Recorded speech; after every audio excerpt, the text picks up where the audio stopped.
Hey, this is Chuck Hogan with Your Best Life, and welcome to the Spanglish World Network on Zingo TV channels 250 and 251. Please remember to download both the Zingo TV app on the respective app stores on iOS and Android devices. While you download, please make sure to rate and leave a comment. The app is completely free. Zingo TV is also available on Google Chromecast, Amazon Fire, and Fire TV sticks, as well as Roku sticks, and all smart TVs 2016 and forward. Well, thank you all for joining us tonight on Your Best Life. Um, this guy that we're having on next is an absolute trooper. Not only is he about 6 hours ahead of us, but he's spry and ready to rock and roll. And look at that smile on that face. You can't help but love the Sultan of Sales, David Jacob. Thank you for being here, my friend. I am been stoked all week to have you on. And it takes a special man to be up this late and still have a great disposition and not just want to like choke hold the MC. So I appreciate you, brother. Thank you so much for having me, Chuck. I appreciate the opportunity. And honestly, after working with American clients for the last, 2-3 years, it's par for the course at this point. Again, I know for you, that's so important because when we look at this, you are a tradesman that is internationally, I'll say, saturated. You're all over the globe, and yeah, one of the reasons why I was so enthused to have you on was your expertise for many years has been in the arena of sales, and in some climates, that can be construed as being dirty language. Yeah. They're like, oh, sales. Oh, those are those pushy people. Those are those folks that are, trying to get one over, or they're the ones that are trying to push a narrative, or boy, they're influencers and that's what they do. And that's how they create remuneration. And so part of this is that, and I was going to ask too. So if we are getting any kind of feedback, just let me know. I can go ahead and see if I can turn my volume down as well. I just want to make sure that we're serving everyone. Awesome. Mine too. So, long story short, I had a question that kept popping in my head. Every time I was like going, David's coming on the show. David's coming on the show. And it's like, okay. So what are we going to talk about? And of course, I'm like going, duh, sales. Yet I wanted to approach it from a very different perspective with your permission, my friend. And that is, as someone who's worked in corporate, environments, who has done concierge strategizing with different organizations, multinational firms of all different levels, all different perspectives. What would you say to the average everyday Joe or Jill on the street when they go, I suck at sales? I'm deplorable at it. I don't enjoy it. And I'm not good at it. Yep. If there's one thing that I've kind of learned more so than anything after being in sales for 10 years and now for coaching sales for basically the last 2 and a bit, most people do, and there's no getting away from it. A lot of people, I think, Chuck, to your point, a lot of people do have that kind of internal narrative where they say, I'm really bad at sales and I wish I was better at it, and I'm just not good at it, and I wasn't born for it. And all of those are limiting mindsets, limiting beliefs, and not a growth mindset, and all of the other, buzzwords that people talk about. But some people just genuinely hate sales and they don't enjoy it. And that's one side of the coin. The other side of the coin is people who think they're great at sales and aren't great at sales at all. And ultimately, both of those things boil down to, most people aren't good at sales because it's a skill that you need to learn and like study and get better and practice and do reps at. And both of those issues stem from the crux of the point, which is you probably haven't done enough practice. You probably haven't done enough studying. You probably haven't done the necessary reps and legwork to be great at sales, right? So there's one of the coaching programs that I'm a coach at. One of the students, funnily enough, is someone that has done, probably over $100 million in sales, attributed solely to him, right? He's a phenomenal salesperson, and he has the best mindset, which is, I've done great things, but I'm only going to go on to do greater things. But for that, I need to be humble enough to sit and learn, right? And you ask him about how many sales calls he sat on. He's like, probably more like 5,000 plus. and you've got people in the same room who are probably, you know, just cracking the 100 mark, and they're beating themselves up like, oh, you know, I'm just not good at sales. And my answer is, well, of course you're not. It's logical that Right. you're not good at sales. Like, you've Well, barely had any reps. So I think there's I two. love Yeah, no, please continue. This No, is so brilliant. I love this. to end this point, like, you can both, like, there's two sides of it where you can think you're bad at sales because you just aren't, you know, you're not built for it. And I mean, maybe that's true, possibly. Like, if you know, really struggle having a conversation with your regular person, like if you go to a coffee shop and you can't order because you're so terrified of talking to people, sure, maybe sales really isn't for you. But if you can have a regular conversation with someone, then you can do sales. You just haven't practiced enough. You haven't studied enough. You haven't learned from the right people. And as a result, yeah, you probably are pretty bad at sales right now. So that's kind of where I sit on the issue. No, and I love it. And you're not going to get better at football, as an example, or at cricket, or at backgammon, or at anything. I know. Come on, man. I'm digging deep here. But in the facet of it is that if you try it once and you fail, do you give up? And this is where skill versus experience. You can cultivate. I know some people who are extremely skilled, and they're still not what I would consider a seasoned salesperson. Yeah. And then I'm also going to flip the narrative slightly and say, what if sales had nothing to do with selling? It had more to do with actually believing and being connected and having a clear understanding as to who you are, if it's a good or service, what you do or what it is and what it provides. Because at the end of the day, part of this is energy, frequency, and relationship. It's like, I love what you said. If you have a difficult time ordering coffee or speaking to someone at a coffee shop, you may have a difficult time in sales. And I go, you may have a difficult time with life. Because one thing that has become glaringly apparent to me in my life, as someone who's been involved in sales and marketing for 35 years, I can tell you professionally that people who lack people skills are the most miserable salespeople you ever meet in your entire life, because it's a process to them. It's not, there's zero enjoyment, there's zero fulfillment. And I know for a fact you love what you do. I know this. I've seen it in you. I've seen your articulation, your enthusiasm, the level of experiences. I go, no, I'm really just good at it. And I go, it's different now. It's different now than it might have been in the past, where you may have suffered through some of it originally, but you've gotten to a point of unconscious competence as well as conscious competence, that you've developed this skill. And now you've amassed this experience on top of that skill. And it's like, just you're a force to be unleashed. There's no way to contain you. You're like the blob. You are going to go wherever you want, however you want, when you need to and want to. And it's like, I'm taking over and you can't stop me. And so it becomes this kind of juice, if you will. Because sales, in truth, and this is my hallucination, so I'll preface it that way.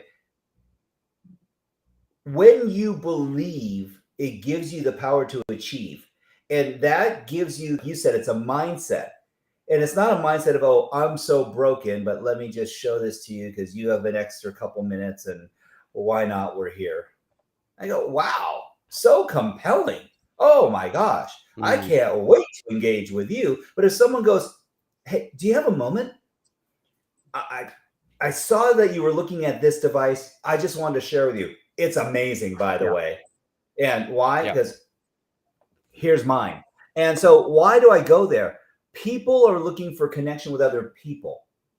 We are wired for connection. We are wired to actually communicate with one another. And verbal is only 7% of it. So I go, oh, intonation, tone, pace, inflection, visual cues, energetic cues. So for you, when we see someone, I'd like, for this sake of this conversation, for the everyday layperson, we're going to change and call it you. That's the sale. You are the sale today. And people go, wait, what? I go, if you're dating, is it not a sales process? 100%. Everything in life that involves communication in some degree can be construed as sales. And it's Yeah. only because sales, like you said at the start, is kind of a dirty word where people don't like admitting that they're selling things because the only experience they've had with sales is a negative one, that they don't like to Mm. think of it like that. Now, when Right. you kind of reverse that and you treat everything as sales, well, then every interaction is actually pretty easy because ultimately, and this is quite a cynical view, but it's the easiest way to get it into people's heads, everyone is self-interested. Everyone, whether you're the whether you're someone like yourself, Chuck, who is phenomenally giving and absolutely out for the best in people, and gives and wants the best for people, you're still self-interested because that is human nature, right? You can't fight that. You can do your utmost to constantly battle against that, but ultimately everyone is self-interested to some degree at some point in their time, right? Okay, well, if every person is self-interested, then the biggest thing that the average layperson can do to be, better at sales, whether the sale is themselves, whether it's, trying to convince their wife of doing something, whether it's trying to get their kids to do more housework, whatever it is, everything is a sale. So if that is true Sure. and everyone is self-interested, okay, well then how do I make this about them? And if more people understood that actually the way you get people to do whatever you want them to do, whether it's getting your wife to go on more date nights with you, whether it's getting your kids to do more laundry, or whether it's getting your boss to give you a promotion, whatever it is, right? Every situation is sales in my mind. If you work under the premise that they are looking for something, and if you can provide that something, they're probably going to be more open to whatever you want, then everything kind of gets more simple, right? So one of the first lessons that I teach in my sales coaching program is that you need to give the other person what they want while taking what you need. That is it. Yes. That's the game. And if you can do that in a simple enough fashion where they understand exactly that you are going to give them what they need, give them what they want, and you get what you need out of it, everyone's basically okay with that.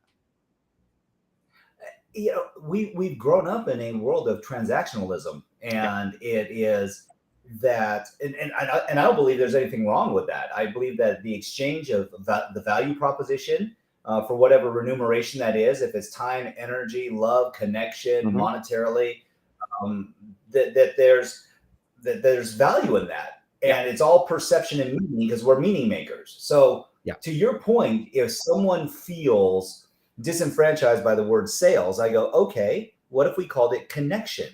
What if we called it caring? What if we called it sharing? What if we called it influencing? What if we Yeah. called it, oh gosh, awareness? They're like, oh, well, that all sounds brilliant. And I said, that's sales. Yeah. Like, oh, shame on you. That's Yeah. blasphemy. How could you, 100%. like, because, and I don't know where someone felt that they had, this kind of just hit. They may be triggered because they've had buyer's remorse, Hmm. where they felt they were sold something they didn't need. And I said, well, Yeah. then you didn't clarify and verify within yourself, or that person was a heck of a sales influencer that was able Yeah. to go ahead and create that value in you. The truth is, and you brilliantly stated this, that it starts within you first, that self interest. And because you can't turn off this Neolithic brain, this 10 million year old monkey brain that is No looking way. for the saber-toothed tiger. It doesn't happen that way. Yet your perception is uniquely yours. Yeah. And so if you create this narrative or this story, if you create this environment where now you are wary about everything and everyone, I go, I don't know. This mass agoraphobic ideology may create some fears in you, and those are all false expectations appearing real. Yeah. That's all fear is. Because is there a saber-toothed tiger? Well, they've been extinct for about 10 million years. So I would say not. However, to your point, what are the benefits when someone actually finds this realization of self, and now they become selfless through sharing it Yeah. in this process that we will call connection or sales? I think when you get to the point where you understand that, you have to give stuff to other people to get what you want back, And you can call that sharing, you can call it connection, whatever you want to make it happier for your brain, that so that you'll accept that this is, unfortunately or fortunately, depending on how you see it, the way the world works. You get to a point where you become the person that will give to others without you consciously realizing it. And I think when that becomes a muscle that is so constantly worked that it becomes second nature, everything becomes easy, because it's not about now I need to do this. It's, oh, I do this. It just becomes normal. And I think I be this, right? I be this. It's like, this is who I'm giving you who I am. And that's not wrong. Yeah. Now, whether or not your flavor of the week is a different story. Yeah. The big thing that I realized, so I started sales when I was super young. I was like 16 years old, working in like a clothes store, and like people come in to buy the clothes that they want. And as someone that, around that age, I started caring about how I looked, and I started caring about how I dressed, and I got quite into fashion. I did the opposite of what everyone else did, which was sell them the thing that they asked for. Because I was like, no, that's wrong. Like, you don't want that. You want this instead. And that's quite abrasive, especially in England, where people are not confrontational in that environment whatsoever. It's just, yes, sir, no, sir, 3 bags full, sir. My intuition was, well, if they want this and they're wrong, they're probably going to like it less than if they do the thing that I'm telling them. So all I have to do is show them that actually my way is better and give them an explanation as to why. And at that point, they will probably like the thing more. And what that caused was the ripple effect of people coming back and going, you know what? You were right. Now I want you to sell me again because this is enjoyable. And when people realize that actually going against the grain of what you think is normal behavior, in most people's case, of actually selling yourself and actually doing that, you get better results than simply doing what you are expected to do, which is not sell yourself because it's uncomfortable for other people. Well, other people will be the determinant of that, not your perception of what they think. And that was the biggest kind of light bulb moment for me. Like, you can't put your thoughts in someone else's head as this is what they must think, right? And this applies to, every facet of life, where people say, oh, well, I can't do that because that people will think X, Y, and Z of me. When in reality, people are too concerned with themselves. They don't care about you. They're not thinking about you. They aren't really thinking about what you're doing or how anything that you are doing really impacts them. Or more importantly, they don't care about how it impacts you. So when you say, oh, actually, I can't do this because of insert reason, the only thing that you're actually doing is stopping yourself from doing it because you're scared of it. And the best book I ever read on this is called The Courage to be Disliked. And yeah, phenomenal book. Like, I recommend it to absolutely everyone. I would say it's the best book I've ever read in my entire life. So yeah, I'm a huge reader, but that is probably the biggest one that I recommend to everyone. It will change your life. And the big thing in this book is, if you approach every decision you make or everything that happens in your life as having a reason behind it that you are in control over, you soon realize that a lot of the stuff that you think is out of your control is actually in your control, and you found a reason that this is okay, that it happens that way. So, for example, the people that say, I'm bad at sales. Well, the reason that you're bad at sales is because you want to be bad at sales, right? It stops you from having to go through the uncomfortable reality of having tough conversations, for example, right? So when you get into this mindset of, actually, most of this is probably my fault, you get to a way better outcome in sales, in life, in conversations that you have, in basically every facet. So it's just infinitely easier to accept that blame early doors. Well, when we take accountability, right? I mean, that's really what we're talking about, is number one, being honest. Yeah. Number two, being accountable. Yeah. And then 100%. Number three, making a determination that I can change this if I choose to, and if I need to. I know a lot of people who live their lives by wants. Yeah. I want to do this. Yeah. Okay. Well, the next time it comes out and they go, oh, that would be nice. Well, I want that too. Yeah. And I hear this and they go, and it's the TOO. I go, it's also too. And it's like, So you really don't want it that bad enough. No, I just told you I want it too. And I said, no, you told me you want it. You didn't tell me you need it. Yeah. You didn't tell me it was an absolute must for you. You never even mentioned that this is how I'm going to leverage myself in order to schedule it and move it forward. So that way I can be the person I need to be in order to move towards that light or that tunnel or that mountain or that hill. And I go, okay, then you are so comfortable with being comfortable that anything that's uncomfortable, Yeah, is immediately a non-starter. it is. Yeah. And so there's the first thing that someone's mind will do is create complexity. Yeah.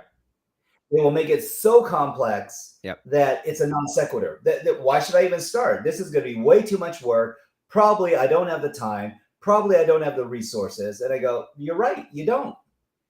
Yep. You can do it You're like, anyway, or well, you're gonna sit and tell yourself you can't do it before you even try. The one of the probably the pivotal moments of my like early childhood, as an English kid, I started playing American football when I was young. And there was a video that came out, Lord, I don't even remember when this came out, maybe like 2010, something around that time. Of Eric Thomas, the hip hop preacher, and he had a video that came out that he's giving this motivational talk, and he tells this story, and the pivotal line in it is when you want to succeed as bad as you want to breathe, then you'll be successful, and that resonated through my whole like teenage years all the way through, and that is the thing that most people just don't have in their heads. Like, you need to be able to absolutely sacrifice everything, like go without sleep, go without food, go without everything to make this work. And if you are unwilling to do that, then you're probably right. All of the things that you tell yourself in your head, yeah, you probably are right. You probably aren't going to be able to do this. And, after setting up, multiple companies and going through all the rigmarole that takes, like, yeah, there are days where I literally have not slept and I've worked, full 36-hour cycles just to get XYZ done. And when it was just starting out and I was still making no money, people were like, why are you doing this? Like, no one's paying you. It's like, well, yes, because I pay me. And currently there's work to be done that means that we aren't making money. So of course I have to do it. And they're like, that doesn't make sense. It's like, no, your logic doesn't make sense, because otherwise how would I ever get paid?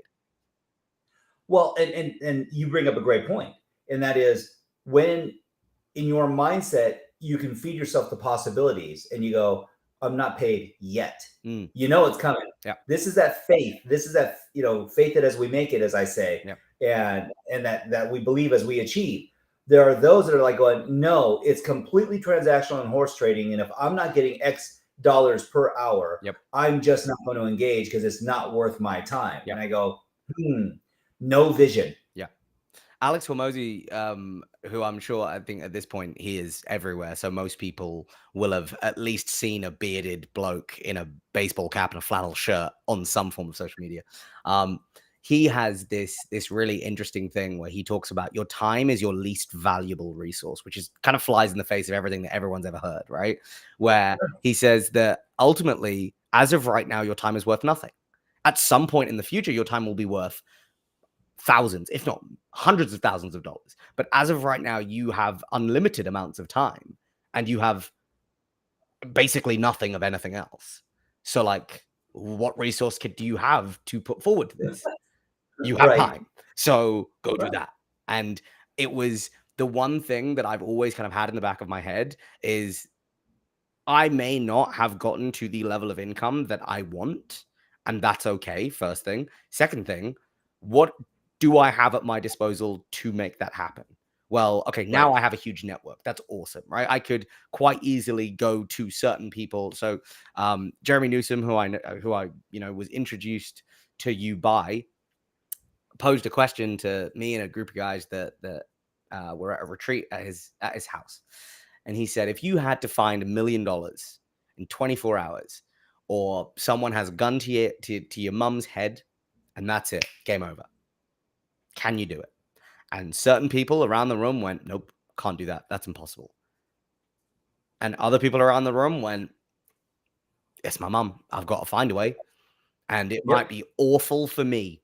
And I might end up in debt for the rest of my life. But I will find a way. right? And that is the Yes. difference between, I think, most people when they think about something like, for example, sales, and they go, oh, I just couldn't do that. I couldn't do what you do.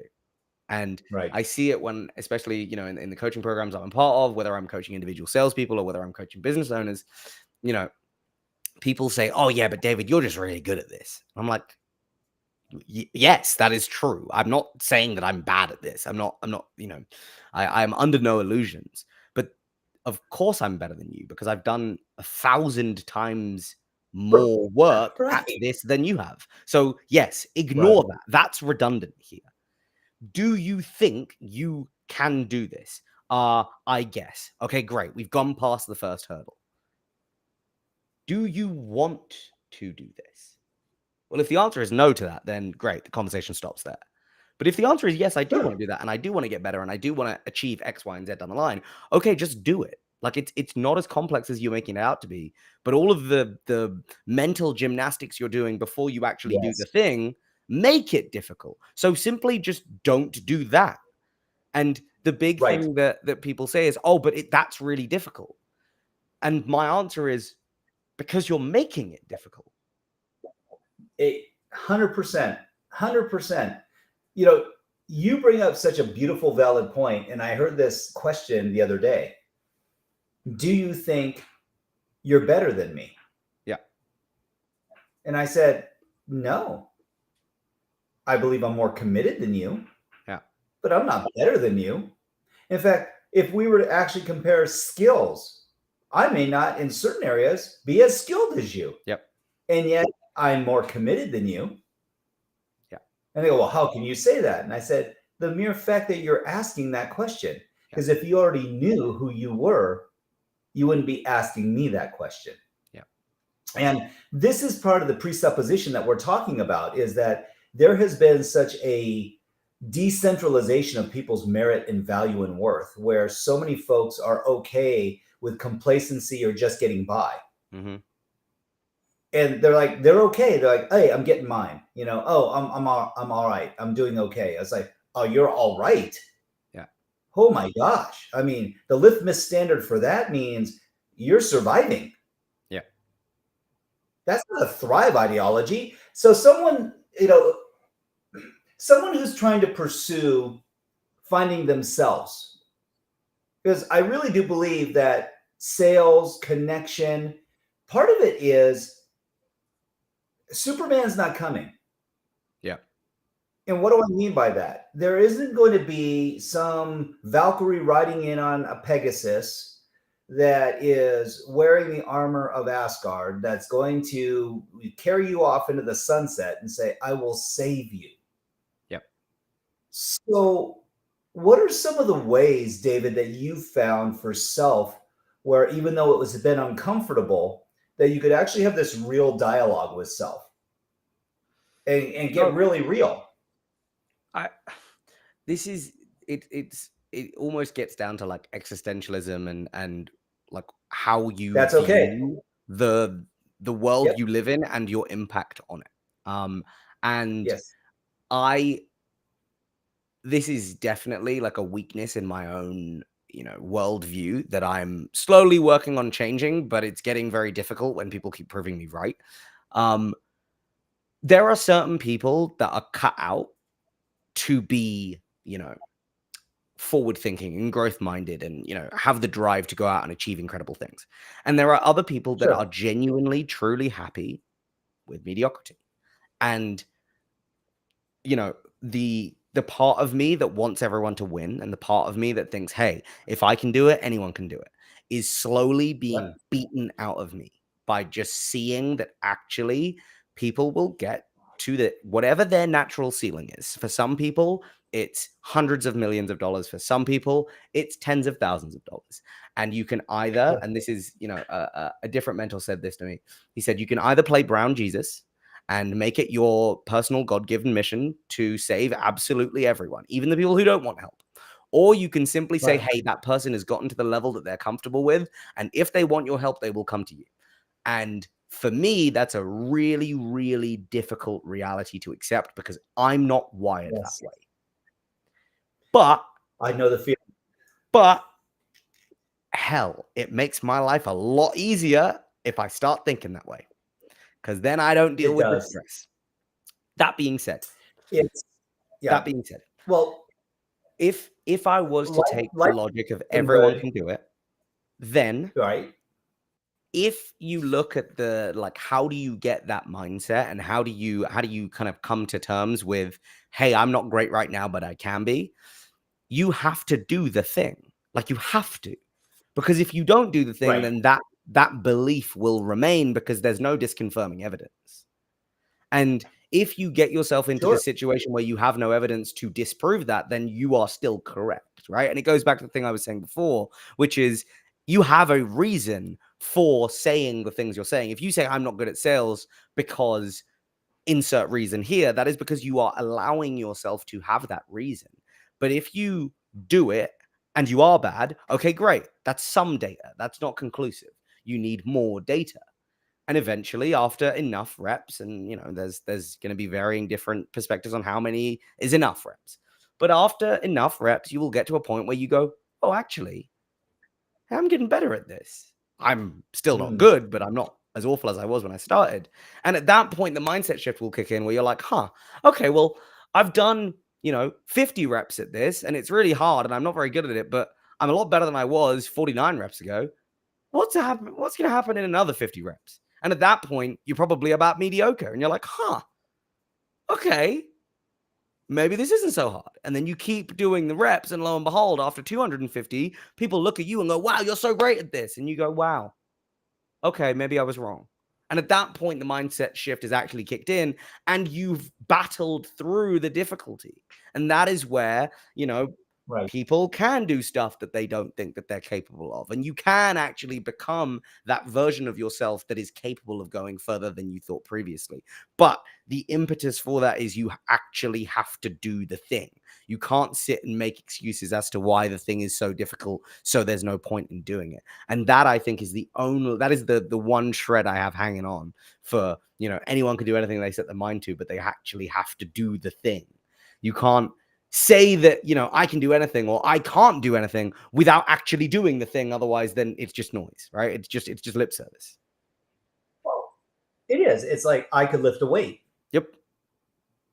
If you don't lift it, it's still just a Yeah. weight. It doesn't change the Yeah. reality. It does change.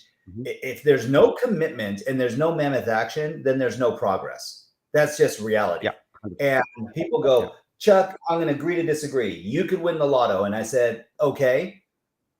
That would have taken something, though. That means you would have had to have gotten out of your car Mhm. or walked to the store and purchased a ticket.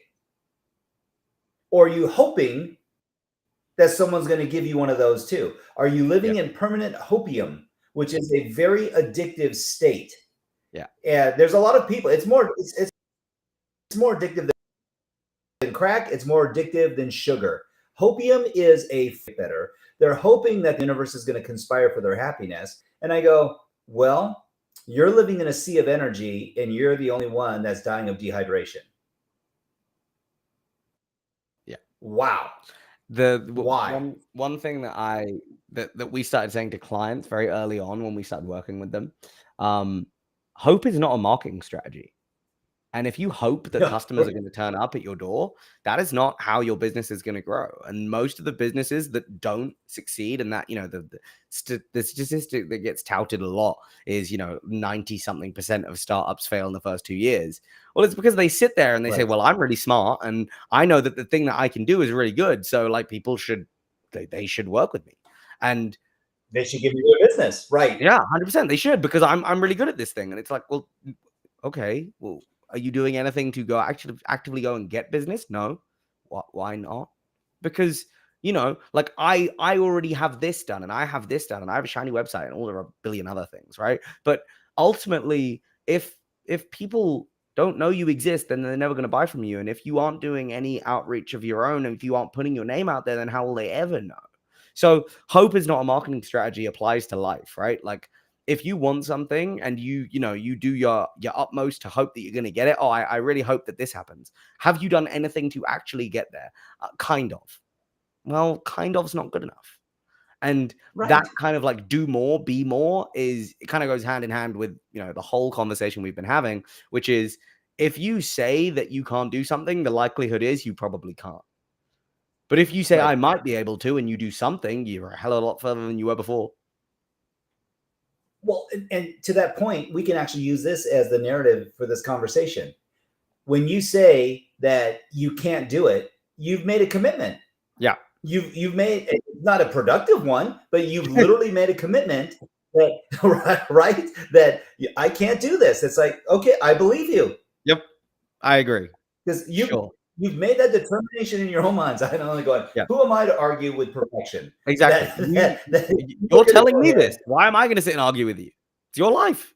I'm not the one that needs to be convinced. I've already told you, I believe you have the aptitude. I believe that you have the skill set. I believe that you have all the modalities necessary. But apparently, I must be an incredibly terrible neurostrategist because I cannot help you in your neurology figure out why you have such a narcissistic, psychotic view of self that you would shut down. And so I will make this donation to you. I will buy you a whoopee and a pacifier, and you can suck on this thing and cower in the fetal position in the corner for as long as you like, because apparently that's the lifestyle that you desire to live. Well, that's not true. How could you speak to me that way? I'm a driver. I'm a facilitator of enterprise. I said, no, you're a trust fund baby that ended up inheriting a lot of money and you squandered 90% of it. Yeah. I think there is the most difficult thing for most people to understand is that unless you have a significant degree of agency and control over the things that are in your life that you decide that you want to control, the world will control you. And there's a phenomenal bit of writing done by a friend of mine called George Mack, and he talks about this theory that he has about high agency. And the question that he poses, that he says is the best way to figure out whether someone has high agency, whether you have high agency yourself, is if you got stuck in some third world prison, who do you call that would be able to get you out of that prison by hell or high water? And he says, if people pick you, you have high agency. If you pick someone, they have high agency. Because that is the ultimate test of how do I make something happen from nothing? Because if you're stuck, Chuck, if you were stuck in some third world prison and you had one phone call and you've got one person to pick, the person that you pick is the last chance. That is it. It is that or, hey, whatever happens in third world prisons, right? And if you put all of your eggs in that basket, that person you think has got something that every other person that you've ever met, that you've ever known does not have, that's high agency, right? If they can figure out a way of getting that, that's what it is. Right. And his logic is most people do not have high agency. And the people that do go a million miles further than everyone else. So the question becomes, how do you cultivate high agency? And that is, the first baby step with becoming high agency is actually doing something. You have to do something, because do you really want the person who says, oh, well, I hope it works out and they get let out on the charges are false and I hope they get let out? Or do you want the person that is actively getting up, calling every single person that they know, finding the most senior government official that they can lay hands on and putting this case forward that actually it is a matter of national issue that this person is stuck in a third world prison? Or do you want the person that relies on hopium? I'm looking for Rambo. I'm looking for Sly Stallone at that point. And part of it comes down to the fact, to your point, is that the one gift that all people are innately born with, yet we exercise it at all different levels.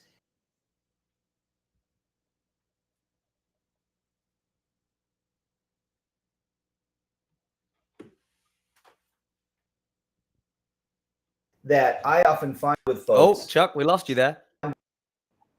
Oh, hang on one second. I don't know what's going on, but I'm going to get it here. So one of the things that I've been finding is so imperative is that we're all born with resourcefulness. And the challenge becomes is that some people exercise it, other people will kind of matriculate to it, where they're like going, oh, I hire people to do that.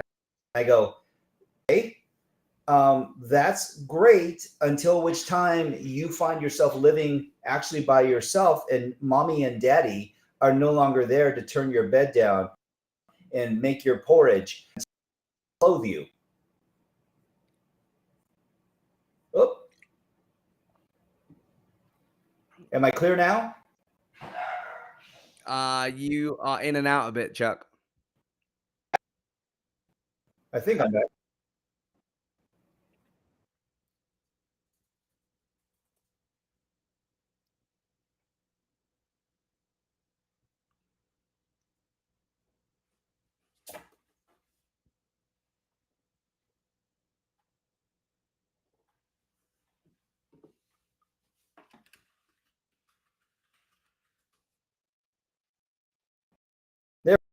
There we go. Okay, we have bandwidth again. All right. Yeah, you're back. Not quite. Woo! No, you're back. Thank You're goodness good. for technology. My apologies. Yep. So what I was saying is that resourcefulness is one of those characteristics that I find so systemically enthusing. When someone is asking questions and they were read and exercise resourcefulness, man, you David, but I go, that cat is going to go places. And the reason for it is they're never looking at no as being the litmus standard. They're going, okay, what if? What if? Yes, 100%. and could there be? Might there be? Now, there's a point of diminishing return, though. Well, hey, we've exercised really every option, and what we've surmised is that this may not be the right time or place for this engagement right now. But they didn't say they're killing it. They just said not yet. Just not yet. That's such a powerful to who we are and what's going on. And to your point, what I'm gathering from our conversation tonight is that there's three things that are extremely imperative. One, get real. Get real with understanding what your innate needs are and how that'll make you feel when you get to move past any success. I just saw this interview with Ed Sheeran, and he goes, listen, we are living in the most, all these global challenges, and yet people are clinging to hopium instead of the lessons that these struggles create shift. If you're listening, if you're attentive, if you're present, and you're seeing what's going on, because you have never learned anything. The success, if it came that easy and that quick, that wasn't the lesson. Yep.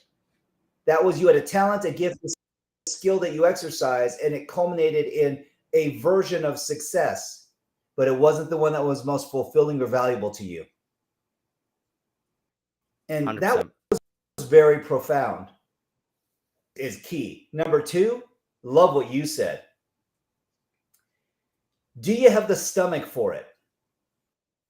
That's what I took away. It's like, do you have the conviction to stick with it even though it's tough? Yes, the weight is heavy. The stairs are steep. The mountain is tall. And when you get to the top, not if, when you get to the top, what will it look like from up there? I guarantee you your vantage and your panorama will be very different than the one at the foot of the mountain. Yeah, most definitely. Yes. And bless you for saying, you got to take mammoth action. You got to do the work. You got to be willing to put in the reps. You have to be comfortable with being uncomfortable. So we've got 4 or 5 minutes left. I would love to know the David Jacob recipe for success when it comes to living a full and happy life. Whatever that means to you. Yeah.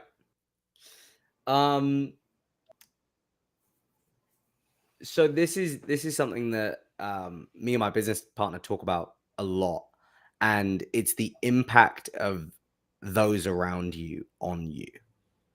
And I think a lot of people are very careless in the friends that they choose and the partner that they choose. And the amount of impact that will have on you as an individual is astronomical. So, for example, Yes. both my business partner and my girlfriend are huge gym nuts. They love the gym, they love training, they love working out. And I think if I didn't have both of those, would I allow myself to get a lot more lax? 100%. Number one, be super careful about who your circle is. And if those people are not conducive to the life that you want to lead, not the one that you have now, but if they are not conducive to the life that you want to lead, they are not the people that you need around you. So that's the first thing. The second thing is you need to genuinely enjoy your life. And if you suffer for the sake of suffering for some, whether it's higher purpose, whether it's for some potentially misguided idea that you have to suffer in order to enjoy stuff, it is Right. pointless. You have one life. And if it sucks while you're doing it, what are you going to do at the end of it? You're going to look back on it and be like, wow, I'm really glad I had an awful time for 70% of my life. No, you're going to hate it. So optimize Right. for your own happiness. Optimize for your own happiness. And the big third one, and I think this is something that I'm still working on, but I'm getting better at, is like find things that you love and do those things. Mm. And the things that you hate, don't do those things.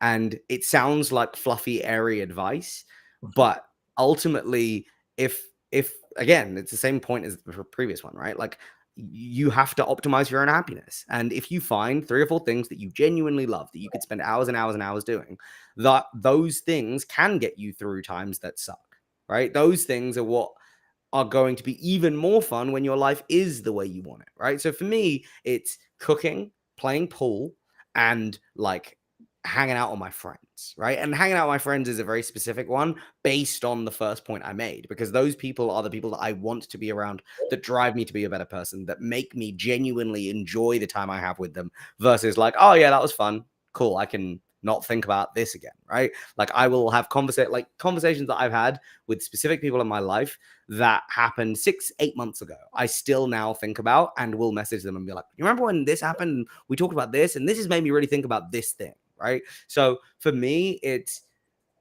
make sure that the people that you hang around with are awesome and then actively hang around with them. There's nothing in my mind better than good food and good wine. Nothing, genuinely. If I was alone by myself, but I had the best food and the best wine in the world, I would be unhappy, but I'd make it work. And the other thing is pick your friends carefully. Pick your partner even more carefully. That's it. Those are in my mind That's the rules of brilliant. happiness. Well, I have a feeling that your rules and my rules are very synonymous with one another, because I've been married to my best friend and my most trusted companion for 35 years.